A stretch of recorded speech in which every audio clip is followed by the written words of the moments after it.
Beef na may ampalaya naman ang lulutuin natin ngayong araw. Grabe, pagkatapos ko magluto, halos maubos ko na naman ang isang kalderong kakasaing lang na kanin.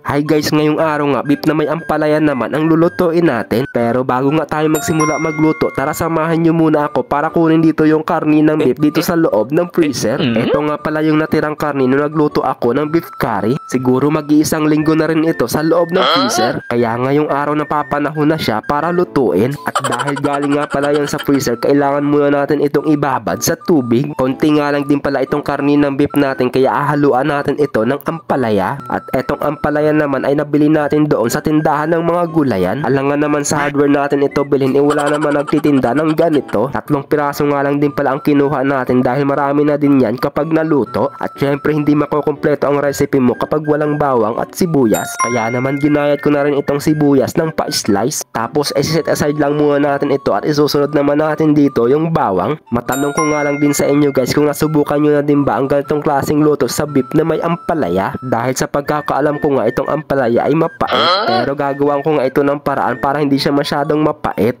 Pero bago nga yan, hinati ko muna sa gitna itong mga ampalaya para malinisan at matanggal natin yung mga buto niya. Tapos gagayatin ko nga lang din pala ito ng ganito kalalaki. Masarap nga rin pala itong kainin kahit hilaw, tapos isasaw mo lang sa asin na may sili. Pero may mga tao talaga na ayaw kumain ng ampalaya dahil mapait daw. Masarap kaya itong ampalaya kapag sinubukan yung kainin na hilaw. Tapos ibababad ko nga lang din pala ito sa tubig na may asin para hindi siya masyadong mapait. Dahil malambot na nga rin pala itong karni ng baka, kaya sisimulan na rin natin itong gayatin. Yung ganyang kalalaking gayat nga ay okay na yan para sa akin. Tapos imamarinate ko nga pala ito para mas masarap. Naglagay nga lang din pala ako dito ng oyster sauce, patis at toyo. Tansya-tansya nga lang din pala ang mga ipinaglalagay natin dyan. Tapos binudburan ko na nga rin pala ito ng mga 2,000 pieces na black pepper powder at isang kutsaritang cornstarch. Tapos imekos-mekos lang natin yan hanggang sa kumapit yung mga pampalasa dyan. Tapos ibinabad ko muna ng mga 15 minutes. Ngayon naman magigisa na tayo dito gamit ang butter. Pero pwede naman tayo dito gumamit ng mantika. Pero bahala na kayo kung alin dyan sa dalawa ang gusto nyo, butter ba or mantika.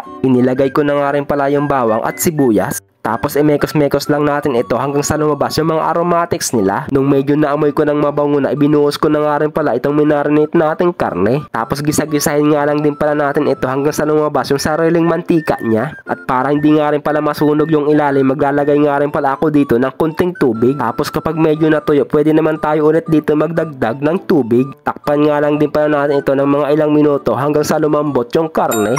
Pagkalipas ng mga ilang minuto, malambot na nga rin pala yung karne, kaya hinalo-halo ko muna. At itong ibinabad naman nating ampalaya sa tubig na may asin, pwede na rin natin itong ilagay. Pero bago ko isasalang ay titikman ko muna. At dahil medyo half cook lang ang gusto kong pagkaluto dito sa ampalaya, para malasahan mo pa yung pagka-presko ng gulay. Tapos maglalagay na nga rin pala tayo dito ng mga pampalasa, pamintang durog at asin. Para medyo may kunting sipa, maglalagay nga rin pala ako dito ng paprika powder. Optional nga lang din pala yan mga guys, kung ayaw nyo ay okay lang din naman. Pagkalipas ng ilang minuto, luto na nga rin pala itong beef na may ampalaya natin. Kaya naman ano pang inaantay mo? Pasko, kaya magsandok na rin tayo dito ng kanin. Grabe yung ganitong kasimpleng ulam pero sobrang sarap. Ay nako po, makakaubos na naman tayo nitong isang kalderong kanin na kakasaing lang. Kaya naman magsaing ka na ng marami para hindi ka na tumakbo doon sa kapitbahay nyo. So ayun guys, hanggang dito na nga lang din pala ang mini vlog natin. Sana nag-enjoy kayo sa panonood. At kung napadaan nga pala ito sa inyo, paki-follow, like, share, comment naman. Thank you for watching.